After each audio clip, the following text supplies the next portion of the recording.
Hey guys, Good Marks Gets here, and today I just wanted to make a quick little point that the most beautiful and kind of underappreciated plate, it often looks very plain looking and can be overlooked by the collector, especially the people like myself who are looking for pieces in bulk estate sales and Goodwill boxes. Now, I have a little collection of 5 pieces that I bought from a single lot, and I enjoy every single one of them immensely. There were a few other pieces, but they didn't make the cut to be special enough to warrant a video on. But let's take a look at this first one. Now, what we have is a Reed and Barton piece. Now, I do believe that this would have been a syrup pitcher. And it appears to be in the form of a barrel. A little bit of denting on the piece, but nothing to be worried about. And we have the gorgeous maker's mark of Reed and Barton right here. And they've marked this piece number 120. No doubt that belonged in either on a catalog or in their internal files. And we've got a face here. I don't know what to make of it, really. I would say that given the wine barrel here, and we've got what looks like grape. Is that a grape leaf? And the guy here, I would imagine that this is a very Grecian influenced, maybe like Greek revival. So this is very cute, and I can see somebody really falling in love with this piece.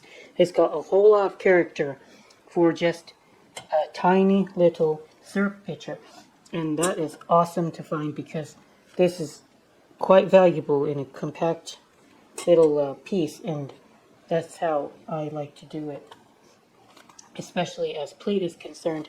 This much plate in scrap metal would be worth about a quarter, 25 cents, which my father will remind me over and over again. But regardless, I would not give this piece away for a quarter. And the second piece I have is this piece, and we're looking at what looks like a hammered design on the bottom.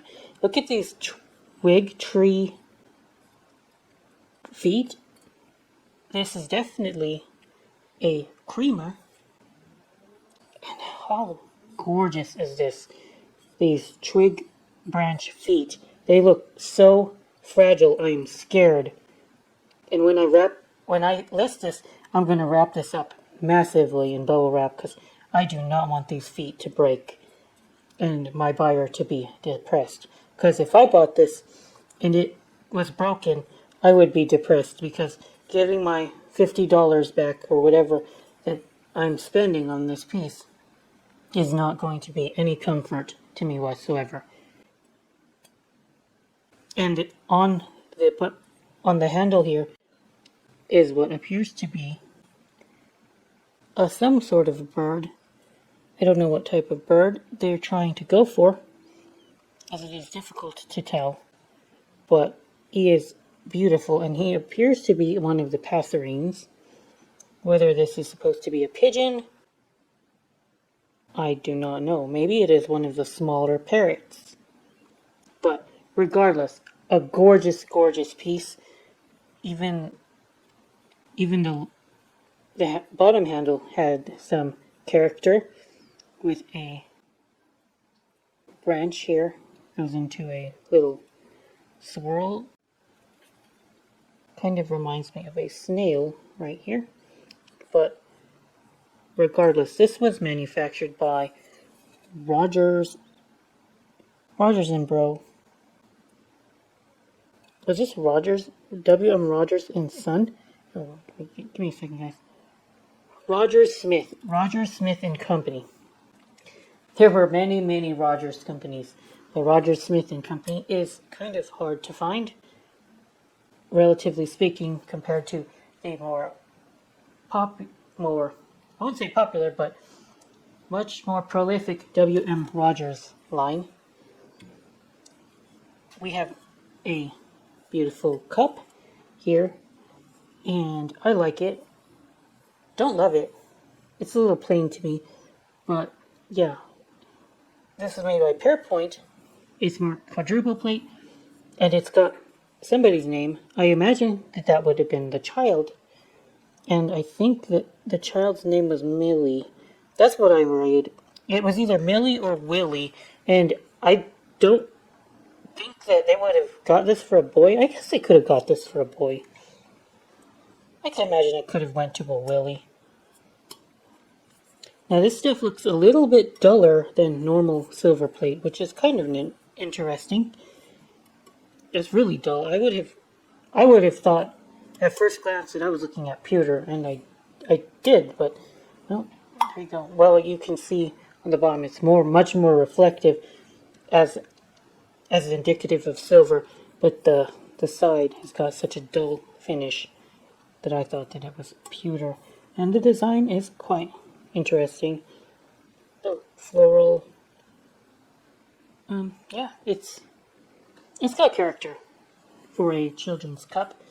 This one we've got a sugar bowl by, again, Reed and Barton, and it's number 3491. It's pretty cool. I would have liked to see what the entire set, but then again, this is the kind of thing that will be difficult to sell unless somebody is trying to replace this particular piece, and who knows how many actual sets of this pattern still exist on the planet. I would estimate not more than a dozen spread out throughout the world. That doesn't mean that that this is worth thousands and thousands of dollars. No, it's just that Reed and Barton was such a prolific company and a prolific maker, and these silver-plated makers were very prolific, that they made plenty of silver plate in different patterns, and the popularity of this stuff has just waned. And it's harder and harder to find particular pieces of the patterns. That being said, if you happen to be one of those few people out there who are looking for this particular piece, then maybe you will be happy to see that I put them in the store, in my store. So yeah, Reed and Barton 3491. Age-wise, it reminds me more of like mid-century modern, but I don't know how much Reed and Barton made during the mid-19th century. I know that they made a lot of stuff in the earlier 19th century, but this one kind of screams out to me more modern because of the look on the bottom here. This feels to me like they used different metallic alloys than what they used to use, because this reminds me more of pot metal than copper based alloys. Well, anyway, and then finally I have this really cool dish that looks quite plain, and I would like to understand why they decided to with this design choice with this cut pattern here, but nevertheless they did. And what do we have here? It kind of reminds me of like an iron rod gate or a fence. I don't know if that's what they were going for. I'm not sure why I would want my my pieces to look like that, but this is a piece of the earlier work of Meriden Britannia. And I did not know that until recently, that Meriden Britannia used this. And Meriden Britannia did use a scale. So I see that here. And then they also had another set of marks right here. These ones kind of are lame. I don't know why they would have used 3 different sets of marks, but that's what they did. And then the number 0026. What kind of style would I call this? I'm quite not sure. And what time frame are we looking at? I couldn't really tell you all. Well, that's it for today. I hope you guys enjoyed these pieces. I really did, even though that they're smaller and they might sit for a while. They each have a whole lot of character, and yeah, that's what I like to find. Antique silver-plated pieces that need to find a loving home, so we can help preserve this period of history, guys. A lot of this stuff is just disappearing, and it's very sad. Okay, that's it for today's video, guys. Good Marks Goods out.